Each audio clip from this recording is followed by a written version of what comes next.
देखंतु कांग्रेस एवं विजु जनता दल गोटे मुद्रार उभय पार्श्व राहुल गांधी एवं नवीन पट्टनायक। आज कौन सी नैतिक अधिकार अच्छी नवीन पट्टनायक विषय कहवा निरंकुश शासन दायित्व रहिले ओडिशार एवं जो भली भाव गोटे गोटे घटना जदि मु वर्णना करी छात्र मानक निजुक्ति मेलार निजुक्ति नेबा ना देबू कही पैसा नहीं निजुक्ति मेला कले ना निजुक्ति देले ना जो भलिया भाव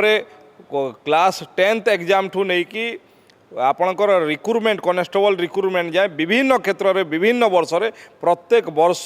कोठी क्वेश्चन पेपर लीक कोठी धांधली अनेक आरोप आसिला परे केते थर से इस्तीफा देइथिले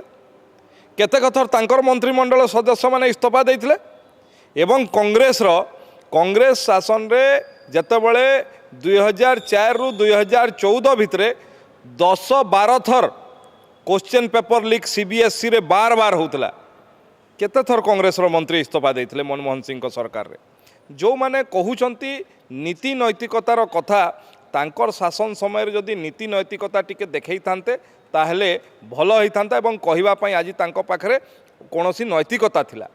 आज छात्र युवक मान को ढाल करी निजर राजनैतिक उद्देश्य चरितार्थ करिवार को ये देशर युवक छात्र केबे बर्दाश्त करिवे नहीं कारण दीर्घ दिन धरी कांग्रेस को भी देखिचंती विजु जनता दल को भी देखिचंती आ नवीन बाबू छात्र मान को प्रति केते संवेदनशील आमे जानिछु। एइटी ए पीएमजी छक साक्षी अछि आपण माने साक्षी अछंती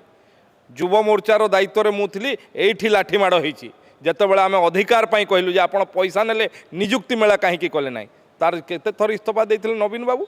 कौन सी नैतिक अधिकार नहीं एवं ओडिशार छात्र और युवक मान को तांकर दीर्घ समय शासन रे जो भलिया भाव अंधार मुह को ठेली देइचंती तार तो जवाब दे पारु नाहंती तांकर कौन सी औचित्यता नहीं जो माने आज कहउचंती।